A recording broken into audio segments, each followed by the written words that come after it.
चाँद पे बहुत सी कविताएं लिखी गई है और आज से नहीं, जब मनुष्य को पता भी नहीं था ये चमकती चीज़ है क्या, तब से लिखी जा रही है। हमने अपने चेहरे की खूबसूरती को भी चाँद के सहारे ही समझा है। बल्ब और आग के इस्तेमाल से पहले यही चाँद हमारा सहारा था रात के अंधेरे में। उसके बिना रात शायद हमें और भी डरावनी लगती।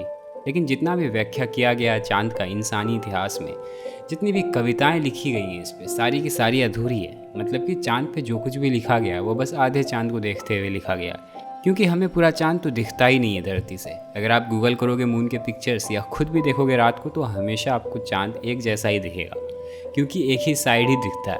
लेकिन क्यों? पिछले रोटेशन वाले वीडियो में हमने देखा था कि हर एक सेलेस्टियल बॉडी रोटेट करती है।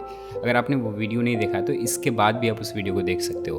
उस वीडियो में हमने देखा था कि हर सेलेस्टियल बॉडी अपने एक्सिस पे रोटेट करती है। अगर चाँद भी अपने एक्सिस पे रोटेट कर रहा है तो हमेशा हमें एक ही साइड क्यों दिखता है, दूसरा साइड क्यों नहीं दिखता है? आप इस वीडियो को देखो, एक तरफ अर्थ है और दूसरी तरफ मून। मून अर्थ से ऐसा दिखता है और अर्थ मून से ऐसा दिखता है। ये एक टाइम लैप्स वीडियो है, क्योंकि अर्थ इतना तेज़ नहीं घूमता ऑब्वियसली। तेज़ घूमता है 1670 किलोमीटर पर आवर, काफ़ी तेज़ स्पीड है। लेकिन इस वेंटेज पॉइंट से चाँद से इतना फास्ट घूमता हुआ नहीं दिखेगा, इवन स्पेस से भी इतना तेज़ घूमता हुआ नहीं दिखेगा, क्योंकि धरती पे खड़े होकर 1700 किलोमीटर बहुत दूर लगता है, लेकिन स्पेस से 1700 किलोमीटर बस इतना है। तो 1 घंटे में बस इतना घूमना बहुत स्लो ही लगेगा।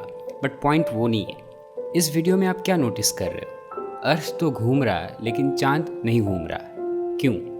एक्चुअली चाँद रोटेट कर रहा है, लेकिन हमें दिखता इसीलिए नहीं है क्योंकि वो जितने समय में अपने एक्सिस पे रोटेट करने में लगाता है, उतना ही समय वो अर्थ के चारों ओर रिवॉल्व करने में भी लगाता है। मतलब कि उसका एक रोटेशन एक रेवोल्यूशन के बराबर है। आसान और फेमिलियर भाषा में बोले तो चाँद का 1 साल 1 दिन का होता है। इसलिए चाँद घूमता तो है, लेकिन जैसे जैसे वो घूमता है अपने एक्सिस पे, वैसे वैसे वो रिवॉल्व भी करता है अर्थ के चारों ओर। इसलिए हमें एक ही साइड दिखता रह जाता है, और इसे हम टाइडल लॉकिंग कहते हैं। Moon is tidally locked with अर्थ। अब बात करते हैं कि ये होता कैसे है। चाँद का एक साइड हमेशा से ही अर्थ को फेस नहीं कर रहा था। करोड़ों वर्ष पहले जब चाँद बना होगा, उसके बनने के 2-3 थियोरीज है, लेकिन जब भी वो बना होगा तो अपने इनिशियल डेज में अपने स्पीड के साथ वो रोटेट कर रहा था। लेकिन होता क्या है कि 2 बॉडीज ऑफ मास एक दूसरे को आकर्षित करती है because of gravity, bending of space time, ये तो पता है। अर्थ चाँद को अपनी ओर खींचता है और चाँद भी अर्थ को अपनी ओर खींचता है। लेकिन अर्थ का साइज ज़्यादा होने के कारण ग्रेविटेशनल फोर्स ज़्यादा होता है मून पे। तो क्योंकि मून अर्थ को ऑर्बिट कर रहा है, तो जो भी साइड मून का अर्थ को फेस करता है, अर्थ का उस साइड पे ग्रेविटेशनल फोर्स ज़्यादा होता है कंपेयर टू जो दूसरा साइड होता है पीछे वाला, ग्रेविटी डिस्टेंस के साथ कम होता है। मर्क्यूरी पे सन का ग्रेविटेशनल फोर्स ज़्यादा है कंपेयर टू अर्थ, और अर्थ पे ज़्यादा है कंपेयर टू नेपट्यून। और मून बास्केटबॉल के साइज़ का तो है नहीं, उसका डायमीटर अप्रॉक्स 3500 किलोमीटर है।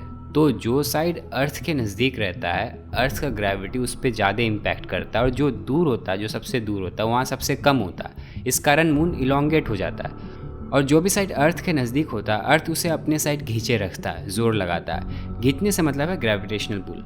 और ये चीज़ धीरे धीरे मून के रोटेशन को स्लो करते करते इवेंचुअली मून को एक स्टेबल ऑर्बिट मिल गया, जहाँ मून का एक साइड हमेशा ही अर्थ को फेस करता है। और इसके लिए बेसिकली मून का रोटेशन टाइम स्लो होते होते उसके रेवोल्यूशन टाइम से मैच कर जाता है, ताकि एक साइड अर्थ को हमेशा ही फेस करते रहे। इंटरेस्टिंग चीज़ ये है कि क्योंकि चाँद का एक साइड हमेशा ही पृथ्वी को ताकता रहता है, तो चाँद में कभी अर्थ राइज या अर्थ सेट नहीं होता है, जैसे हमारे धरती पे होता है ना सनराइज या सनसेट। आपको मून के एक साइड से धरती हमेशा आसमान में ही दिखेगा, चाहे दिन हो या रात, डजंट मैटर। और जो दूसरा साइड है जो हमें यहाँ से नहीं दिखता, उस साइड से धरती आपको कभी दिखेगा ही नहीं। लेकिन क्योंकि मून का भी मास अच्छा खासा है, तो मून का भी ग्रेविटी अर्थ को इम्पैक्ट करता है, इनफैक्ट अर्थ को भी स्ट्रेच करता है। और मून भी अर्थ का जो साइड जब नज़दीक होता है उसे ज़्यादा खींचता है कंपेयर टू जो दूर होता है। लेकिन अर्थ जितना मून पे इम्पैक्ट करता है, उतना मून अर्थ पे इम्पैक्ट नहीं करता। और ऊपर से अर्थ का सरफेस ज़्यादा पानी से भरा है और पानी आसानी से डिफॉर्म हो जाता है, तो मून अर्थ को खींचता तो है लेकिन बस पानी उठा के छोड़ देता है, और अर्थ अंदर से रोटेट कर लेता है। और इसी के कारण टाइड आता है अर्थ पे, इसी को हम टाइड बोलते हैं।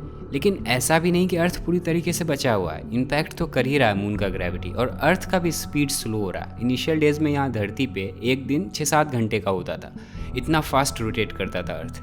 डायनासोर्स के टाइम 22 घंटे का होता था और आज 24 घंटे का है, काफ़ी स्लो हो गया है। तो क्या कभी अर्थ का भी एक साइड मून को फेस करने लगेगा हमेशा?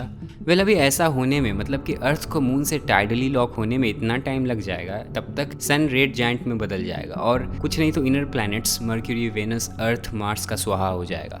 ये टाइडली लॉक वाला फिनोमेनन सिर्फ पृथ्वी और चांद का ही किस्सा नहीं है, ये किसी भी 2 ऑर्बिटिंग बॉडीज़ के साथ हो सकता है। ये 2 ऑर्बिटिंग बॉडीज़ का स्टेबल स्टेट के तौर पे देखा जाता है। 2 ऑर्बिटिंग बॉडीज़ इवेंचुअली एक दूसरे को टाइडली लॉक कर ही देते हैं। प्लूटो जो कि एक ड्वार्फ प्लैनेट है, वो अपने मून से टाइडली लॉक है और उसका मून भी उससे टाइडली लॉक है। मतलब कि प्लूटो का एक साइड हमेशा उसके मून को ताकता रहता है और उसके मून का भी एक साइड हमेशा प्लूटो को ताकते रहता है। सैटर्न और जुपिटर के जितने भी बड़े बड़े मून से सारे के सारे इन दोनों प्लैनेट से टाइडली लॉक है। मतलब कि उन सारे मून्स का एक साइड हमेशा ये दोनों प्लैनेट को ताकते रहते हैं।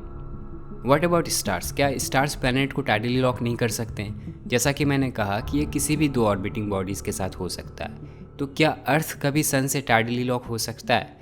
इस पे एक मस्त साइंस फिक्शन फिल्म ज़रूर बन सकती है, जहाँ अर्थ का एक साइड हमेशा ही सन को फेस कर रहा है और दूसरे साइड हमेशा ही अंधेरा है। क्या मस्त मूवी बनेगा। लेकिन हकीकत में चीज़ें कॉम्प्लिकेटेड है। एक तो उतना टाइम स्पैन नहीं है हमारे सोलर सिस्टम के पास कि जहाँ अर्थ सबसे टाइडली लॉक होकर बैठे रहेगा। और दूसरी बात, मून का टाइडल फोर्स अर्थ पे ज़्यादा है कंपेयर टू सन।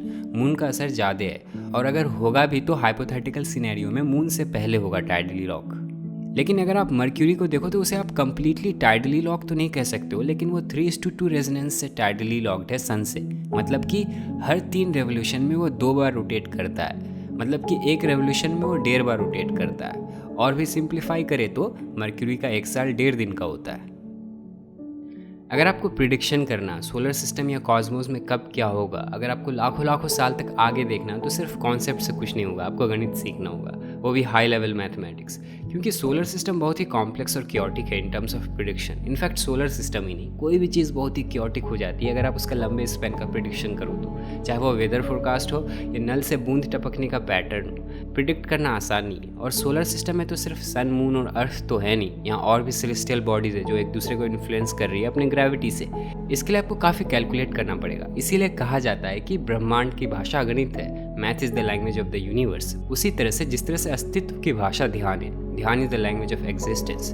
या यूँ बोलो, we are nothing but universe way of understanding itself. ब्रह्मांड हमारे द्वारा ही खुद को समझ रहा है। तो वापस चांद और पृथ्वी की बात करें तो यहाँ से तो हमेशा एक ही साइड दिखता है चांद का। लेकिन 1959 में इंसान के इतिहास में पहली बार चांद का हमें दूसरा साइड भी देखने को मिला, जब लूना 3 सोवियत स्पेस प्रोग्राम ने वहाँ से पिक्चर क्लिक करके वापस भेजा।